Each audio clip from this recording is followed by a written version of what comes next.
Friends, I hope you're having a fantastic week.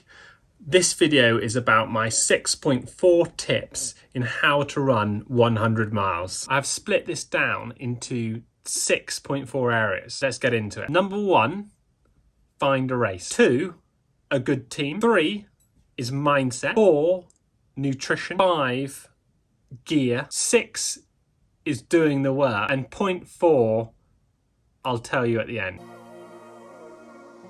So number 1, if you want to run 100 miles, sign up to a race. It is the first step and the most critical step in this process. Signing up to a race a year away, it puts it on your calendar and you're now like, I have paid X amount of money to do this race. Once you've signed up to a race, you need to tell everyone you've signed up to a race. This then puts a lot of pressure on yourself and it holds you more accountable. If I'm going to do something, I tell everyone I'm going to do it. Because that way, everyone I talk to goes, oh, I thought you were doing this 100-mile event, Ed. And you go, oh, shit, I am. And therefore, it's a lot easier to train once you've told everyone. If you keep it a secret and no one knows, you're probably less likely to do it. Why I say find a race, it's because it's quite hard to actually get into a 100-mile race. So a lot of 100-mile races, you have to book in the window before they sell out, and often it's a year ahead. It's a bit like an Ironman essentially. So if I wanted to run a 100-mile race this summer, it's probably unlikely. It's not impossible, it's just unlikely. If I want to run a 100-mile race next year, I need to wait for the openings now that will be for next year. So a lot of races will open in a month and they'll book in for the year in advance. It's that sort of thing on those big events. Pick a race that you know you want to do, whether that's in the UK, abroad, hilly or flat. Number 2 is a good team. What do I mean when I say a good team? Well, I think 100 miles isn't just about you running 100 miles. To run 100 miles, you need other people, unless you're exceptional. And I think a lot of the credit I have to give is for both of my friends, Max and Jamie, for their effort on the day. Without them, there's no question I would not have run 100 miles. What does your team need to do? They need to be on it. So Max is a meticulous planner. The night before, the day before, we always sat there, and from the previous events we've done, we look at the race and say, when do you want to see me and what might you need when I see you? And then what we do is break up bags over the event. We do normally this the night before, to be fair. We label the bags and we go, I think I want socks then. And it's not, this is what we do when we're doing it the night before, but bearing in mind, once the event started, you cannot change it. They need to be reliable. You need to know they're going to be there, and they need to have good spirits. I like a good bit of banter, so there's nothing better than when you turn up somewhere, someone giving you a bit of abuse and a bit of banter, and is there to help you out. When I say a good team, they're traveling with you on the day normally, so they might stay with you the night before, so you go out the night before, because a lot of these events start really early in the morning, so you need someone to drive you there, someone to pick you up. Emergency situation. I can't emphasize enough how a good team is critical, and I've been very lucky here with Max and Jamie. Fantastic, couldn't ask for better people to be involved on the day. It's helpful if your team can track you as well, so Max would often work out in real time, once I've started going through the event, when I'm going to hit certain things, and therefore what also might I need. I'm a big Subway guy, I can eat pizza, so one of the things on my 100 miles was, I think it was about mile 70, Max and Jamie had like a whole thing of pizza, and as I ran in I ate the pizza and then went off to go into the night, because there's only certain times they can see you. So it's little things like that that make all the difference. So pick your friends wisely when you're doing an event like this. Third thing is mindset. Mindset is a critical component. When someone asks you, oh, how do you think you're going to get on?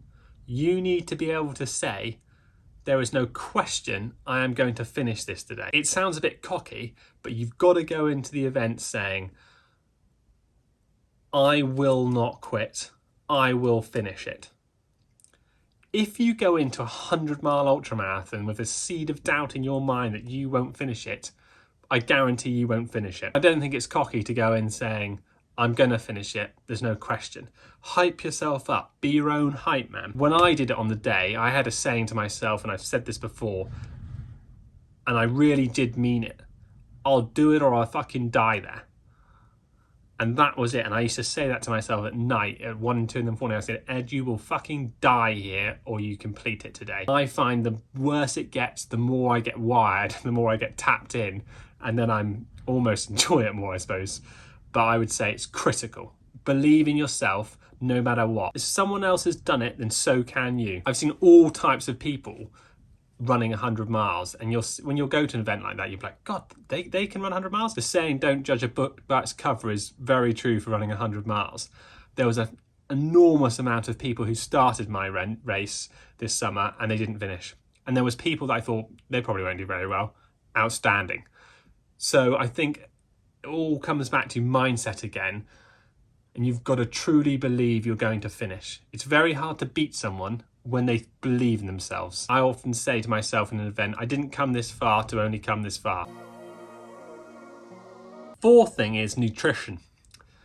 Nutrition is unbelievably important. I think of myself as very lucky in the sense that I've always been able to eat like a full meal and then go for a run for like 20 miles. And people go, Ed, you're lucky to be able to do that. I agree I'm lucky, but also it's not luck.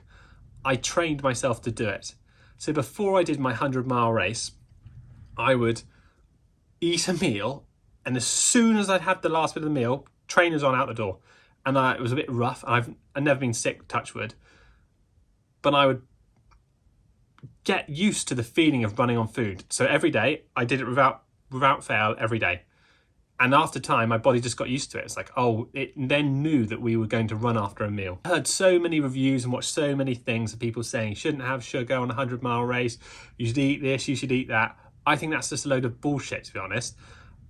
Eat what you want. What fuels you? You're different to me. I'm different to someone else. I know that I like to feel full. So gels and stuff does nothing for me. I carried a few in my bag. I probably only had 3 gels over the whole 100 miles. I had like half Subway, a full Subway. When I met my friend Max and Jamie, they had a pizza at a certain checkpoint. I need proper food. So I would stuff half a Subway in all the time in my back. I'd have chocolate bars. I'd have my pockets full of sausage rolls. I would have sweets. And I just ate what I wanted, when I wanted. And I was relentless in my fueling. One thing I've learned from doing an event before was how critical fueling is. I had one rule in my 100-mile race, and that was every 3 miles or every half an hour, I would eat something. Whether that was half a chocolate bar, a bite, a gel.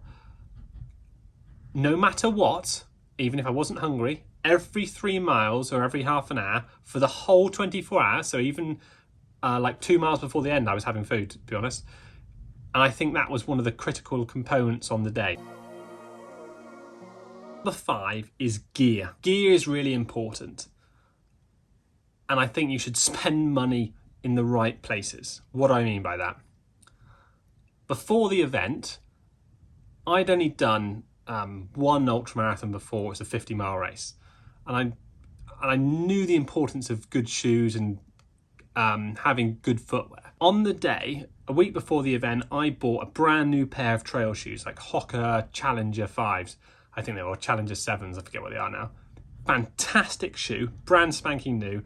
I wore them, I walked in them before the event and I put them on. Thought that would give me the best chance over the day. I like my Nike running kit. I've tried lots of things, but Nike kit fits well and makes me feel good. So I knew I wanted a vest top because it was really light. I knew we were going into a hot weekend. Little did I know it was going to be the hottest day of the year. Nike shorts, I don't wear leggings, really good compression socks. And I think I had four or 5 pairs. Every single aid station, I changed my socks without fail. Prevention is better than cure. Use blister plasters before you have a blister. It's a top tip of mine. So got my shoes on, put a blister on the toe that I know I would always get a blister on if I did hard events in advance. That way, at the end of the event, it's very unlikely I'm going to have any injuries. And that's what happened. Running poles are the absolute game changer. And I'm going to do a video on poles completely because there's a lot to it. I use my poles the whole time from start to finish, and I use them for walking, running. I carry them because they're incredibly light. Invest in a very good pack. I recommend like a Solomon 10 Pro pack. That's what I got. It's really light. I looked at all the reviews. You stuff all the gear in there. It needs to be strong enough to hold all that gear.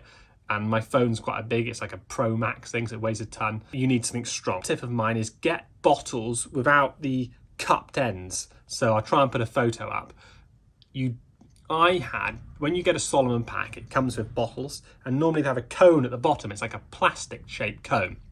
Sack that off. My ribs were so bruised on my 50. I was in agony for weeks after, and it hurt so much running. You'll see in the video I was taping up my ribs. That's because the cones were like just rubbing but consistently over hours and then just tapping it, and it completely bruised both of my ribs. When I did the 100, I switched out the bottles before the day, so they didn't have a cone, and they were like just the plastic, not plastic, like the gel type thing. Absolute game changer, no issue. That's a really top tip. I suppose in the pack, I carried sweets and things that I liked. I always carried enough food, shoved it all in there. My logic is, it's better to have it and not need it than need it and not have it. And I do not regret on events carrying more weight, knowing I have it if something were to go wrong. On the flip side, if you didn't have it because you were trying to be light and agile, and then you're like, I'm so run down, all I need is that, or I'm a bit warm, I want those gloves. I mean, each to their own. Some people might do that. That's not the way I roll, and it's worked out for me before. So what's a couple of grams of peace of mind? Each to their own. Make sure you charge your watch. So I recommend using like a Garmin on the day. Make sure it's absolute top charge, so you haven't got to worry about it. Put it on, and put it on locked screen. So on your watch, rather than just press the button and press it off, you can have like auto lock after 10 seconds. Make sure auto locks, because there's nothing worse than doing halfway through an event, you accidentally press the button, it stopped the watch, you get the official results, but you don't get your Strava. That's first world problems, I know, but it's a must. A week or two before, go through all your gear 10 times. I know that sounds excessive. Everything. And then the day before, the night before, everything with a checklist, a mandatory kit, what else you need. And I also went to the event with 3 other pairs of trainers we kept in a car. Anything I might need: 2 pairs of sunglasses, 4 caps, extra tops, 3 pairs of shorts. If something bad were to happen, do we have that capability to be able to swap in and get going again? That's where I look at it. If you've got it, bring it on, put it in the car. It's no harm doing. Number 6 is doing the work. I know that sounds really obvious, but it's the most simple thing. It's bloody hard not to be successful if you just show up every day and put in the hours. How I trained for 100 miles was every night, more or less, at least 5 nights a week, I'd go out and I'd run 10 miles. Always 10 minimum. 10 was like the minimum amount of miles I'd run. And 95%, I would say, 95% of all running up to my 100 miles was done at night. And you might think, why would you do it at night, Ed? So my logic was, I know it's going to be a bloody hard day out. How can I prepare myself better than other people? I was like, why don't I just only run at night? Because no one really wants to run at night. I'll run in the woods. I'll run in all trails. I'll run in the middle of nowhere. I'll run when it's torrential rain. I'll run when it's storms. I'll run when it's lightning. The worse the weather was, the more I ran, because it just instilled the discipline to be like, well, this is just how it is. So if on the day the weather turned and it was just an absolute shit show, I could be like, oh, you're running this all the time, Ed. This is just a normal day out running. I wouldn't want to get to the event and go, I've only trained in the sun. It was lovely days. They were always good days. And then when something bad happens, there's a higher probability of you wanting to quit. So you want to minimize that probability. And you can do that through just making training hard and going places you don't want to go when you don't want to do it. Top tip. I didn't follow a plan for my 100. I'm sure there's some good ones. I just think I think 80% of 100 miles in your head, if I'm really honest. I can hear you all saying, why the hell have you got a 0.4 and not a 1? Is that clickbait? The answer to that is no, it's bloody not. 0.4 is luck. I always say, my saying is luck finds me. And I'm a great believer in that luck is when opportunity meets hard work. But there's also a degree of just damn right luck. Going down a hill, you could easily trip and twist your ankle, bust your ankle, break your leg. You could pass out, something could happen to you, hit by a car, tree, I don't know. There's a million things on a day that can happen that are out your control. So if you were to try and do risk on the day, manage the whole risk throughout the day, there's loads of stuff you can do. But then there's a tiny percentage of the day which is like, I'm not religious, but down to the gods, so to speak. You don't know whether it's just a bit of a thing and you go like, your day's out. You could be the most prepared athlete on that day, done everything, and then just slip over a stile, break your ankle. There's not a lot you can do about that. That's why I say it's 0.4. I think the longer the event, the more the degree of luck you need. You know, admittedly, do everything you can, but there's always a percentage of luck. That's my belief anyway. Tiny bit of luck in there. Most of it, all of it's hard work to get there, but there's just luck whether something really bad happens to you or not. I ran the South Downs Way 100. I'll put a link into it below. At the time, it was the hottest day of the year. I think average temperature that day was about 32 degrees all day.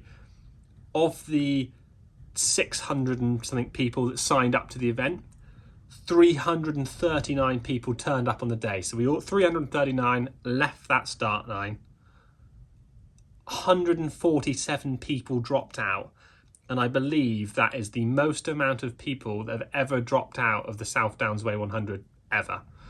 It was, I'd go into tents, I'll put a picture up, people would just be keeled over. I was running past people just constantly being sick. Definitely not because I'm better, no question.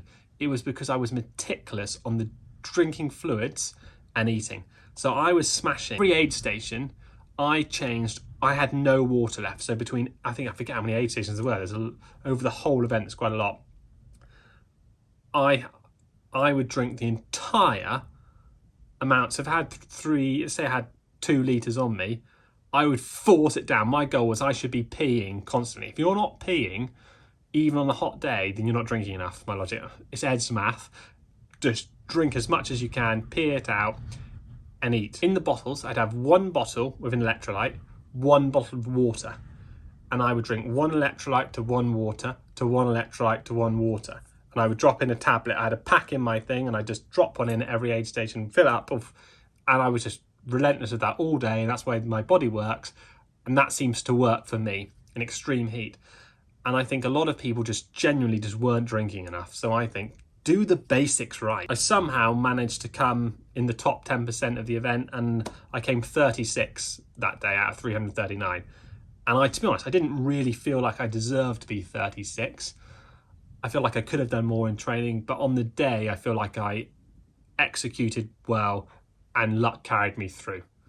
And it was a fantastic bloody experience, and I can't recommend it enough. A friend of mine actually said to me before the event, to have the opportunity to run the final 9 miles, you must have already ran 91. And if you think about it like that, it really puts it in perspective, and you go, shit, that's 91, it's quite a way actually. And I can assure you that mile 91 to 100 was mile 91 to 97 was probably the hardest miles I've ever run in my life. It was absolutely awful. I was in the bottom of this bloody valley, having a little cry at this. It was just awful, freezing for a bit. Just hated my life like that period. And I genuinely wanted to quit, but I was worried I had to get out of the valley because there's no one there. No one even knows where I'm there. You can see me. I read a few things before, and I know a few people who've done it that had quit once they got to about mile 90. And I used to think, why would you quit at mile 90? You've already done most of it. And having obviously done it now, I can resonate with that. It's just by far the hardest part of the day. because you're so worn out that it's the next day now. You feel like absolute shit. You're cold. You can be low on resources. And if you can get through that 91, early 90s mile, 91 to 96, then you're off to the races. And then I kept saying to myself, I didn't come this fucking far to only come this far, Ed. And that was it. And just the feeling of accomplishment when you finish a 100-mile race is absolutely fantastic. I really mean it when I say I think everyone should have a go at doing it once in their life, because the lessons you learn from doing that day will stay with you forever. So it's fantastic. Thanks so much for listening. If you'd like and subscribe, that'd be fantastic. And I'll be sure to do more in-depth videos as things go on, especially things like polls and stuff like that, because there's a lot to that. Have a good one.